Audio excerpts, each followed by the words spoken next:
Let's be honest, mate, it's fair to say the sport has endured a difficult period of late. As I mentioned, a lot of media attention, a lot of speculation, a lot of chit-chat, especially out and about the tracks around this state of ours. We've got plenty of trainers and participants, owners who I'm sure are tuning in today wondering what's going on with New South Wales. For those that don't know or are unaware, can you give us just a brief synopsis, mate, of what's happening right now with investigations, inquiries, what's going on with Greyhound Racing New South Wales? Yeah, thanks, Simon. I think the first thing is it's business as usual for Greyhound Racing New South Wales, Simon. It's really important that that we continue along that vein, and that's what we've been doing from a racing, rehoming, and across all of our business units.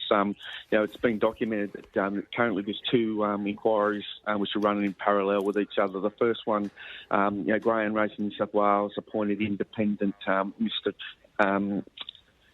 Graham Ashton, who was a former police Chief Commissioner in Victoria, in regard to the Britain complaint has been documented in the press, and obviously the second one, Simon, is this. Recently the Racing Minister, the Honourable Mr.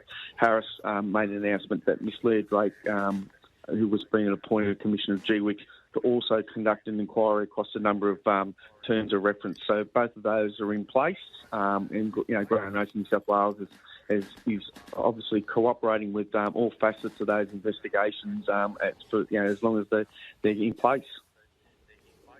Wayne, everyone that knows you knows that you absolutely love the sport. You're a really proud greyhound advocate, and you have been for a hell of a long time. You've held nearly every role there is to hold at Greyhound Racing New South Wales. You've only just got your feet back under the desk as acting CEO. How has the last week or so been, and have you been proud, mate, of the support that you've received from the industry and the stakeholders since taking over the acting CEO role? Yeah, thanks, Simon, again.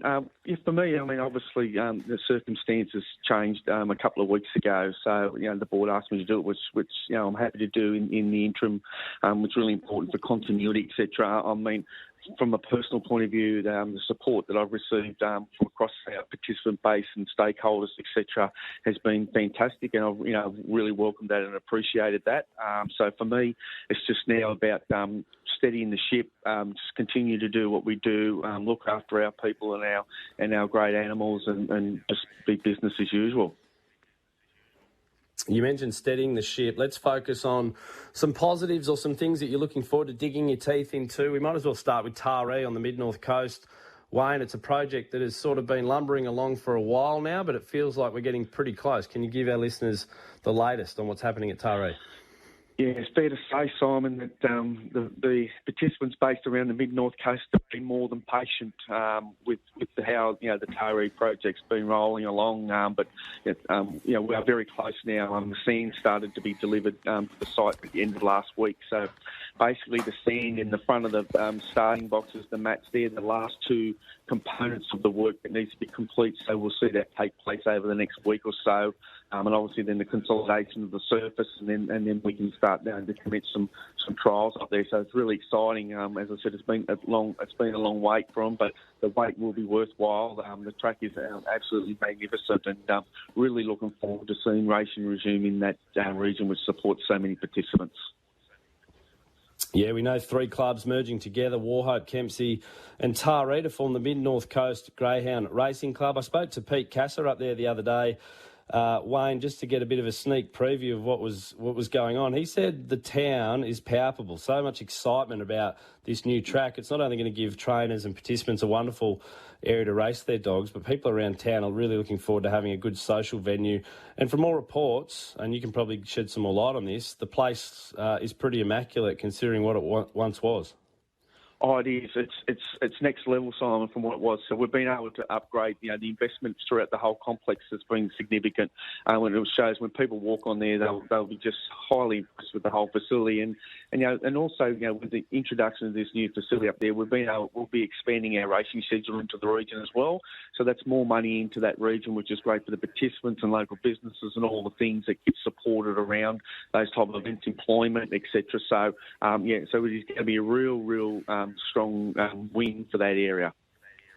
We're looking at racing start of spring, I believe. Hopefully the first races will be run on that new Taree circuit. You're listening to the voice of Wayne Billett, acting Greyhound Racing New South Wales CEO, on Going Greys this morning. Wayne, it's a Thursday night, which means Dapto's on, but we've also got Wenty on Thursday nights now. It was a decision that wasn't made lightly, but it brings us in line with a lot of the metro tracks around the country. How have you seen the initial shift from to Thursday night racing for Wenty, and what effect has it had on Dapto as well, mate, a place that's near and dear to your heart?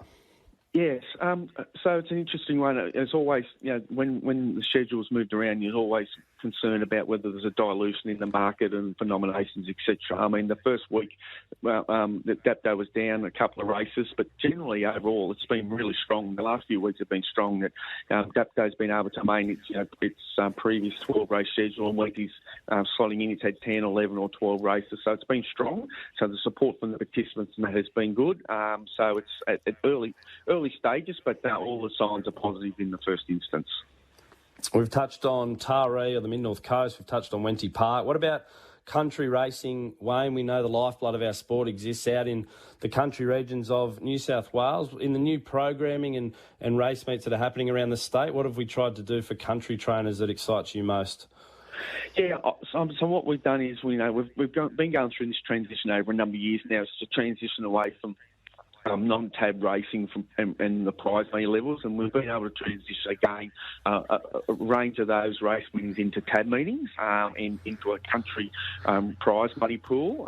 It's early days. The support has been really good, and those sort of country meetings have been tiered. Now, the feedback from participants when we done a stakeholder engagement recently, which was led by our chair, Mr. Adam Castleton, was that we needed to facilitate extra opportunity for a different range of dogs and their abilities. So this country circuit helps promote that and promotes the longevity of dogs. And also the programming is really important part of the key of this. It's about having the right program for the right dogs and giving them every opportunity to compete in an equal sort of setting. So again, that's been going on for a little while. That's been included with, we've got some 150-point benchmark races, etc., which have been run throughout the state to sort of cater for all those tier dogs. And again, early signs are that it's been promising. And those meetings have been spread throughout the state. We've had them, over time. We've had them at Goulburn, Wagga, Temora, Dubbo, Gunnedah, those sorts of places, and Muswellbrook as well recently. So it's early days. The signs are good, so we'll continue to work through that schedule and try and make it fit for purpose the best we can.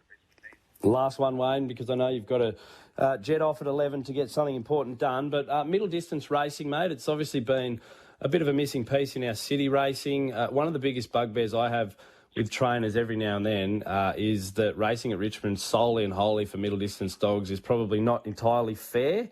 Is that about to change? Is that changing? Sorry, and what are your thoughts on middle distance running around the state at the moment? Yeah, thanks, Simon. I think so. When we done the pilot of the Wentworth Park and Richmond racing for the additional prize money, it was decided that we would consolidate our middle distance racing into the Richmonds, which was quite successful. But you're right that the feedback from participants was that being in that one central location sort of does impact the ability for potentially other stakeholders around the state being able to go on them. So now we've reverted back to what we originally did. So we have consistent middle distance racing at clubs like Dapto, Gosford, Richmond, the Gardens, and places like Grafton, Dubbo and Bulli, and those will get some across the board. They'll get one here and there as well, which is so we've gone back to spreading it out, giving access to people, which is really important. Mindful of people, with travel, etc. So if we can provide that sort of opportunity for all regions, I think that it will be well received by participants.